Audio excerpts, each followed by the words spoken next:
What's going on, guys? Welcome back to the channel. I hope that you're having an absolutely beautiful day. My name is Justin, and today I am bringing you my album review of Yes's fourth album, Fragile, which was released in 1971. Of course, as with most of my album reviews, you can go back and listen to my first listens and reactions to each of the tracks in this album, which I'll leave in a playlist down below for you. But for now, let's move on into the album review.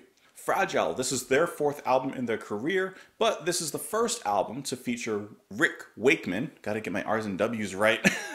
Kay apparently didn't want to move forward with different synth and keyboard technologies. He was a little more hesitant to move forward with that, so they got rid of him, and in comes Wakeman. Wakeman would bring the subtleties of Kay's playing while adding a classical edge to the music with a desire to explore and experiment, which is exactly what the band was seeking. This album contains 9 tracks, 4 of which are group compositions, and then 5 are solo features, in which each band member made and wrote their own song.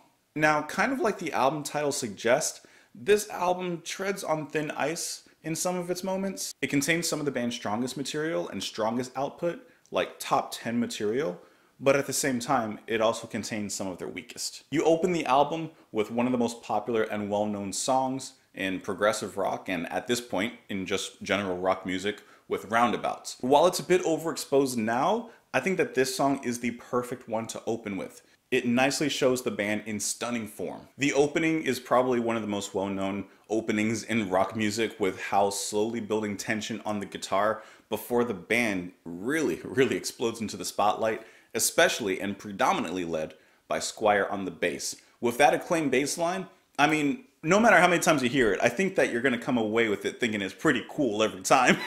John's lifting and refreshing vocals return as strong as ever in this track. And then about halfway in, Hal turns on the heavy. Like, he takes the dial and he turns up just a little bit, and the band moves into what I describe as a jungle jam, really because of the drumming.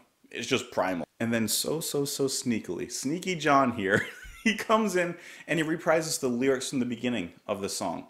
And kind of like driving in a roundabout, the band returns with those opening moments, with Hal returning to that tension-building guitar, but this time with Wakeman accompanying him on some very starry keys. The band ends with an ever-increasing and intense solo, a nice show-off between Hal and Wakeman as they trade off, with a final push into some light-hearted harmonies, and soon we find ourselves back at the beginning of the track. So we really did come full circle in this roundabout. After this stunning opening track, we begin to move into some of these solo pieces. The first being the second track on the album, Cans and Brahms. This one is written by Wakeman, and gotta be honest, I'm not really a huge fan of this one. It's a nice introduction for Wakeman into the band, kind of like Clap was for Hal when he had joined Yes on the Yes album. But I can't help but feel that after the momentum that was picked up after Roundabout, this kind of just halts it.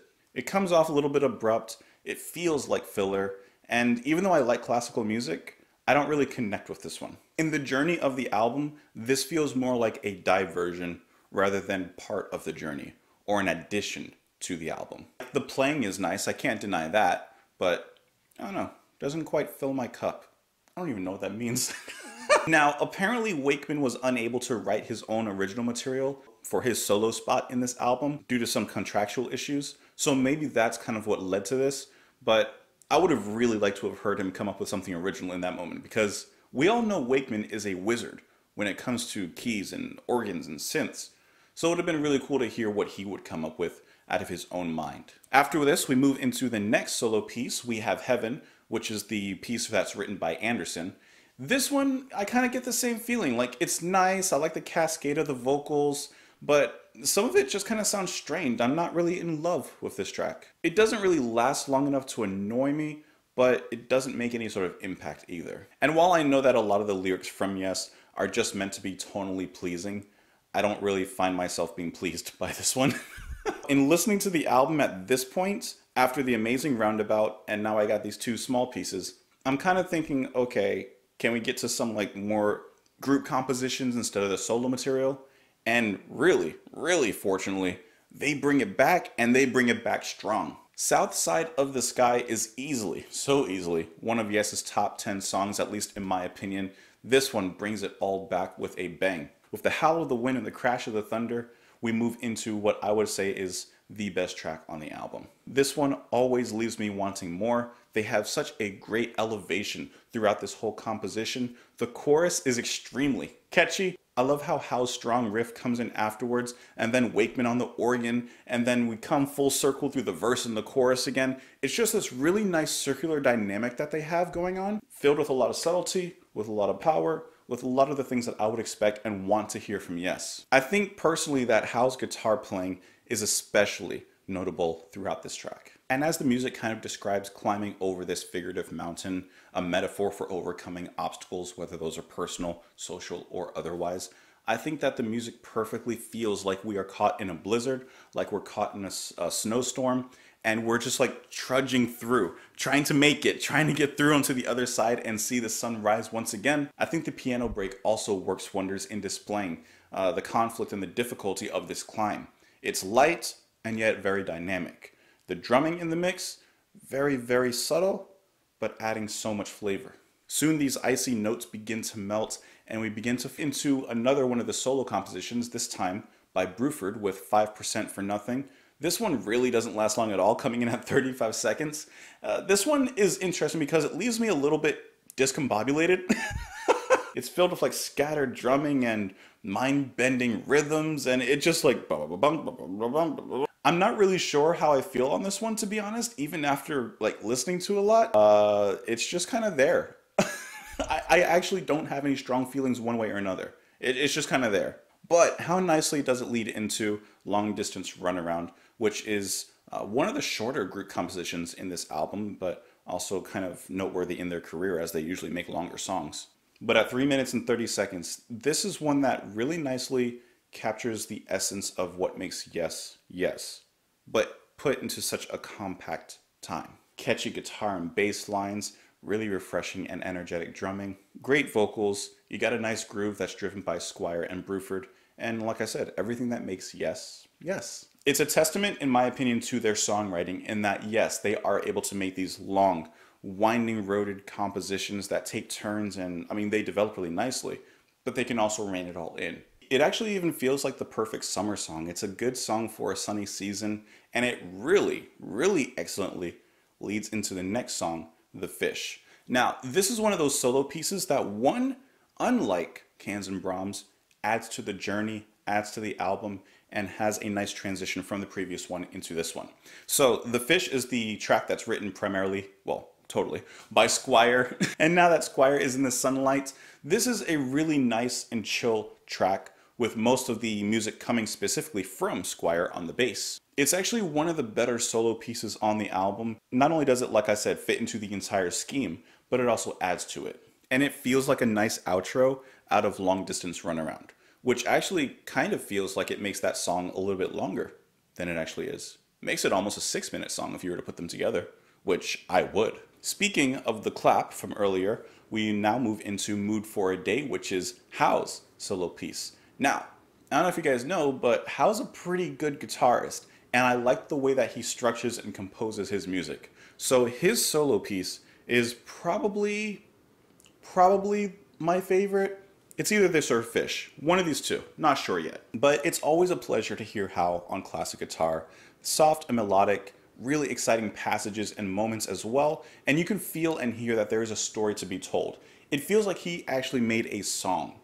He actually made a journey within the journey of the album.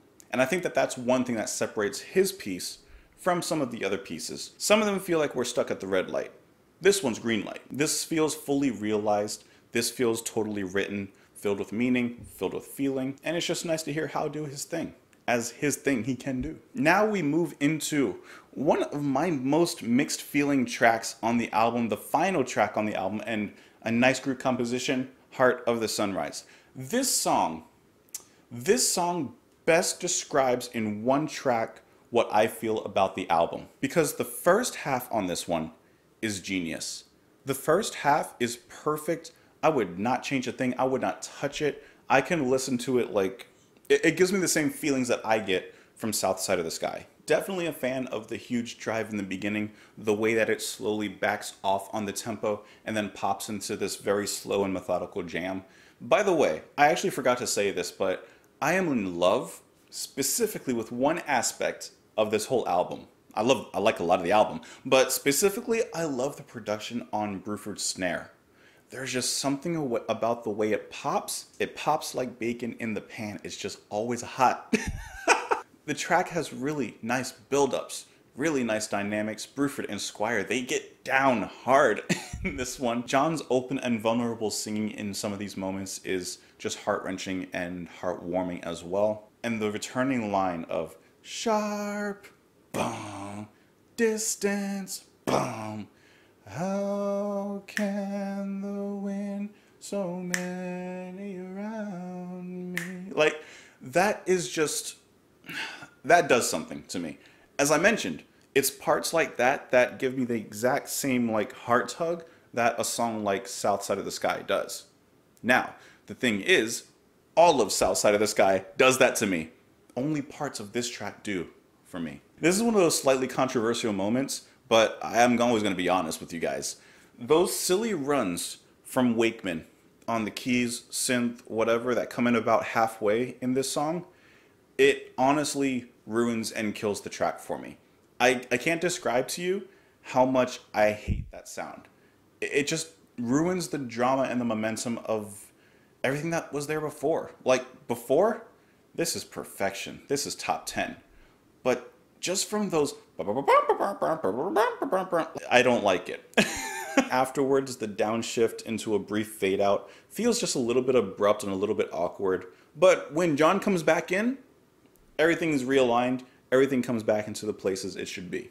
And I know that this is kind of a small complaint in the grand scheme of things, but it's just something that I loathe. Now, that final sharp, boom, distance, boom, that is when the band brings it all back home, and that is when the album described as fragile is, to me, described as strong. That is just glorious perfection. That is beautiful. And yet, once again, I know when I put on this song to listen to, or when it gets to this track in the album, I know I'm going to have to hear that. I know that some people like that part. I just don't. Those are just a few of my thoughts on each of the individual tracks on the album, but let's get into my favorite moments, my favorite lyrics, and my song rankings for this one. My favorite moment on the album is definitely from South Side of the Sky.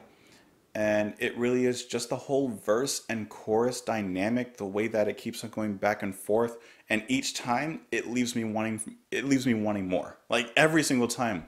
Like that guitar riff, and then the way it gets into "Are we ever colder on that day? Dun dun, a million miles away." Like just that whole thing. I love it. As a matter of fact, I may as well just put all of South Side of the Sky as my favorite moment on the album. Why not? My favorite lyrics on the album are also from South Side of the Sky. Now, throughout this album, there were actually a few lyrics that I almost chose, one of them being from Heart of the Sunrise, but I went with South Side of the Sky because, if you guys can't tell, it's my favorite song on the album. A river, a mountain to be crossed, the sunshine and mountains sometimes lost. Around the south side, so cold that we cried. So, in the metaphorical mountain that Yes has built with this song, describing the climb, describing the journey of overcoming certain difficulties, which can be applied to anything in our lives. I think the lines, a mountain to be crossed, an obstacle to be overcome, the sunshine in mountains is sometimes lost. Sometimes you can't find the way out. Sometimes you're climbing this obstacle and it doesn't look like there's any light on the other side. It doesn't look like there's any hope. You might even feel cold. You might even feel like you want to cry. And yet, climb and persevere we must. And eventually, you will reach the zenith and you will see that sunrise on the other side of the mountain. And then my song rankings for the album, South Side of the Sky, Roundabouts, Long Distance Runaround, The Fish, Heart of the Sunrise, Mood for a Day, We Can Have Heaven, or We Have Heaven, Cans and Brahms, 5% for nothing. A few missteps in my opinion in the whole look at the album, but as I mentioned, also featuring some of the band's strongest material and strongest output, period. Anyways, I hope that you guys enjoyed this video. Hope that you enjoyed the album review. Thank you for being here in the first place, just for watching. I really appreciate that. You can let me know your favorite songs, lyrics, and moments in the album in the comments below. Also follow me on Twitter and support the channel on Patreon. But otherwise, I will see you tomorrow, guys. Have a wonderful day. Bye.